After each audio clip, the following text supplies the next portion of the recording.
see you on the Hill this weekend, where we'll all be celebrating. But Justin Trudeau didn't quite make it to those Canada Day celebrations a few days later without a bit of a sideswipe. All those voting nay, rise and stand to be counted. Just 2 days after Parliament rose for the summer in Ottawa, the government has lost this confidence motion. BC's Liberal government fell. Your congratulations to John Horgan on taking over the premiership of British Columbia. With big implications for Trudeau. The new NDP premier, sworn in 3 weeks later with crucial support from the province's Green Party, would be an immediate thorn. The catastrophic consequences of a spill in our marine environment is a risk that's just too great. John Horgan vowed to kill the Trans Mountain Pipeline if elected premier, a project Trudeau approved late last fall. Mark my words, that pipeline will be built. And one Alberta sees as vital to its economic recovery.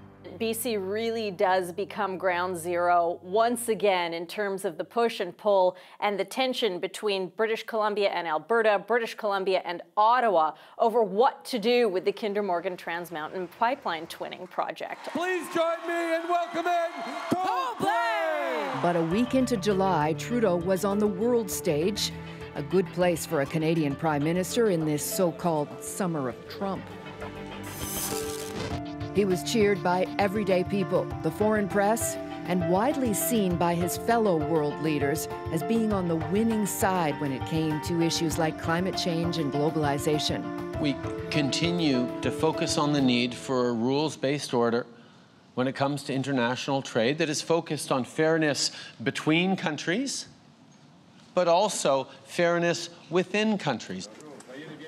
Trudeau used the international venue to announce the long-delayed Canada-Europe free trade deal would finally come into effect provisionally later this month. If we are successful, CETA will become the blueprint for all ambitious future trade deals.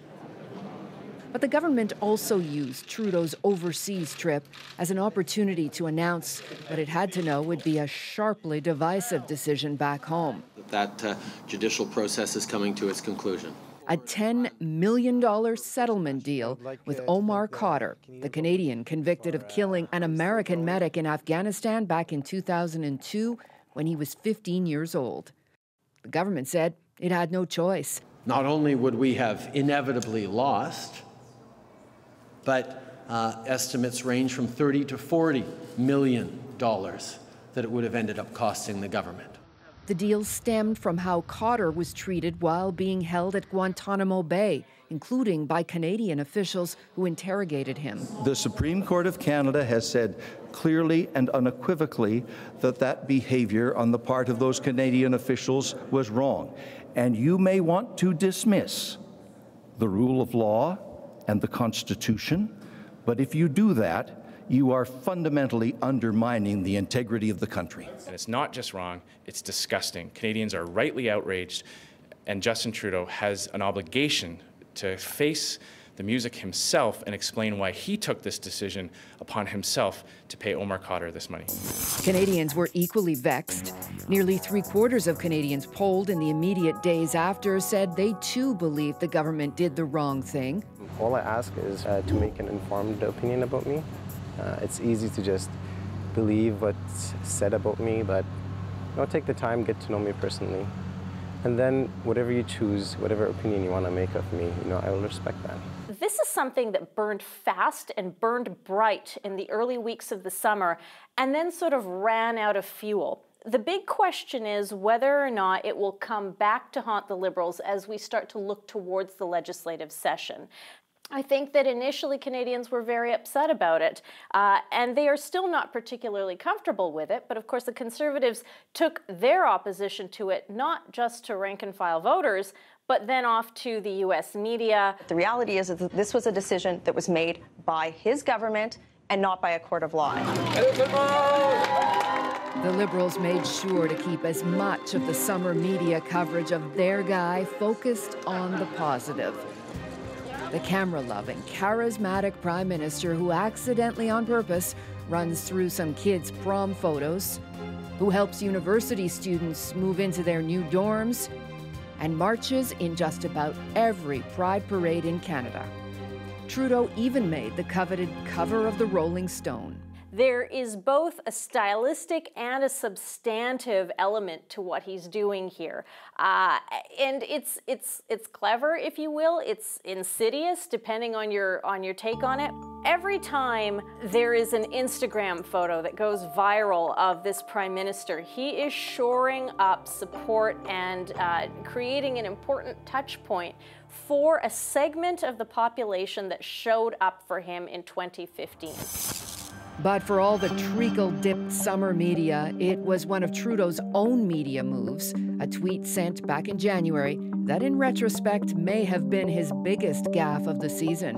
So you guys are under arrest for having crossing the border illegally. Do you understand?